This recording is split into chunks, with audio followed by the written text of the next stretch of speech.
Welcome everyone to Atlas Core Learns From, and today we are joined by Susan McPherson.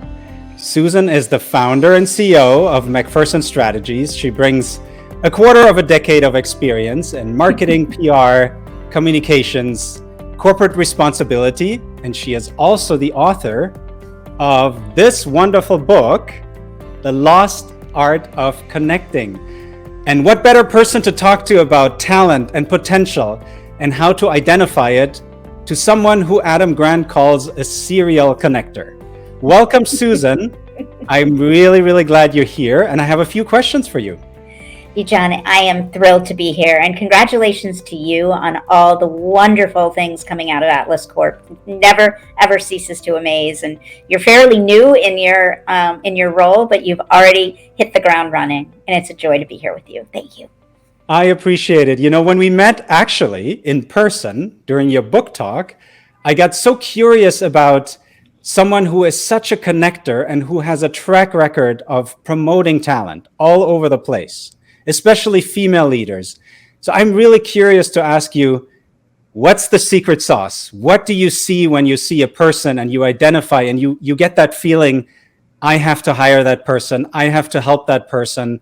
What is it? Can you share an anecdote and what the secret sauce behind it is for you? Well, there's a ton of things, but I will say that the most important characteristic that that tends to jump out at me among individuals, whether they're young or old or anywhere in between, is a unlimited thirst for curiosity. And you even just said that word. I think the world is a wonderful place. It's filled with all sorts of crazy things we know, but in the end, the day we stop being curious is the day we stop learning. It's the day we stop evolving. It's the day we stop, just bettering ourselves. So to me, I could never bring somebody on my team or recommend somebody to another team if they did not have an ounce of curiosity, okay? Obviously, there's going to be different levels. There's going to be times in your life when you're more curious or less curious. But I can tell you, my 15 employees, every single one of them are constantly curious about the world around them, around the world they don't know yet, around what they already know, to re-question decisions that they've made. But that is my kind of the temperature gauge that I have found to be helpful. And I question myself. So I'm curious about my own self every day too. Thank you so much. Wonderful. Do you have an anecdote in mind when you met someone and you got that special feeling of, I need to hire that person? Oh, I've had so many. One woman I hired right after she graduated Barnard College. This was 12 years ago. And I can't say this is common, but literally within 10 minutes, I knew based on the questions she was asking. And she ended up staying with me for 12 years and actually could read my mind, which is also a whole nother issue.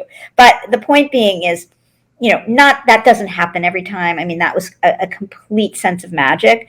But the fact that, and again, it's a little blurry because it was 12 years ago, but I just remember within that 10 minutes, the questions she was asking me about the role, about myself, about things not about the actual specific job, but the overall picture gave me such a sense of confidence. Because in the work that we do in impact communications, we have to always be questioning and being curious about what the goals of our clients are. Because, yes, they are trying to do good, but they have to be really doing it, not just trying. And that takes a lot of questioning to make sure that we're continuing to push them. I mean, gently, of course, but to push them to be better, to question their own ideals and fine-tune them. So I saw that in her right from the get-go. Thank you so much. Appreciate that. What's the one piece of advice for all of the young, talented people out there across the globe that you would give them based on your experience? Well, it's very close to the curiosity factor, and that is never stop asking questions. And probably just as importantly, hone your listening skills. We have 2 ears and 1 mouth for a reason. So when you ask questions, step back and just listen and focus when you listen. If you find yourself falling adrift, Center yourself back, let the person know that you were thinking about the Thai or Indian food you were ordering for dinner, and be brutally honest, but just say, oops, I started to think about something else, and I would love if you could repeat what you just said. I appreciate it. Thank you. Final question. What is a fact that many people don't know about you and that possibly would make them smile? Well, it's a fun little story that actually I've only told a few people, and they are like gobsmacked. So I will share it with you here. I spent 4 days with Dolly Parton back in 1986. My mother had been invited to the 15th anniversary of Disney World. This was Disney World came into the world in 1971, so 1986. And there were a plethora of superstars and celebrities.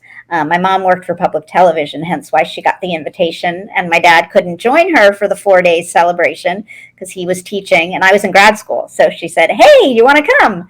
And little did I know that the woman who had the suite next to our room was Dolly Parton. And we literally spent 3 or 4 days with her, having dinner with her, having lunch with her. Of course, this was pre-internet, pre-cell phones, so I don't have any proof to show it, but it's God's honest truth. And she No was as selfies lovely there. then as she is today. Wonderful story. Susan, thank you so much for your time. I really appreciate your advice. And we continue to enjoy and learn about the art of connecting based on all of your advice and lessons. I appreciate it.